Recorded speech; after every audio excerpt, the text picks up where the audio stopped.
এই যে রাস্তাঘাটের পরিস্থিতি যে নাই যে গাড়ি ঘোড়ার যানজট বেশি, মানুষের বেকারের অবস্থা, মানুষের বেশি ছিনতাইকারী হইতেছে, চুরি ডাকাতি হইতেছে, যেন সেনে মানুষ দুইটা টাকা পয়সা নিয়ে যাইতেছে, মোবাইল নিয়ে যাইতেছে, মানুষে মাইরা লাইতেছে। এটি যদি নিয়ন্ত্রণে আনতে পারে তাহলে দেশটা আরো ভালো চলবে আর কি। আর বেকারটা যদি দূর করতে পারে তাহলে এটা সবচেয়ে বেশি ভালো হবে আর কি। তাহলে কোনো কিছু থাকবো না দেশে, অবমাননা থাকতো না, বা ছিনতাইকারী থাকবো না, বা এত মানুষ খুন খারাপি হবে না, ভালো চলবে দেশ।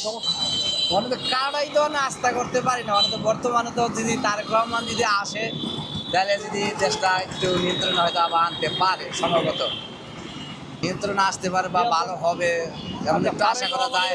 বিএনপি তো এখন তো আর ক্ষমতায় নাই, এরা চাঁদাবাজি আমরা তো আর দেখি নাই বা করি না, তাহলে কিভাবে বলবো যে এরা চাঁদাবাজি করতেছে?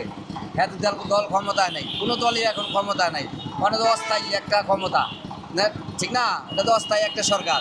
তাহলে অনেক যদি শুন খারাপি হয় এটাতে কারো উপরে দায়ী চাপাই দেওয়া যাবে না, এটা সম্ভব না, কখনোই না। না, ছাত্র দল বলতে কি, ছাত্র দল হয়তো বা সব দলেরই তো ছাত্র দল আছে, বা একটা যুবক দল, যুবক কল্যাণ সমাজ আছে, ওদের মধ্যে তো যে কোনো একজন না কারো, হেরা তার করে না, করে বাইরের লোক, হয়তো বা একটা দলের লোক একটা পরিচয় দিয়া দেয়, কিন্তু হেরা তার আসলে বর্তমানে সাবসারা করে না।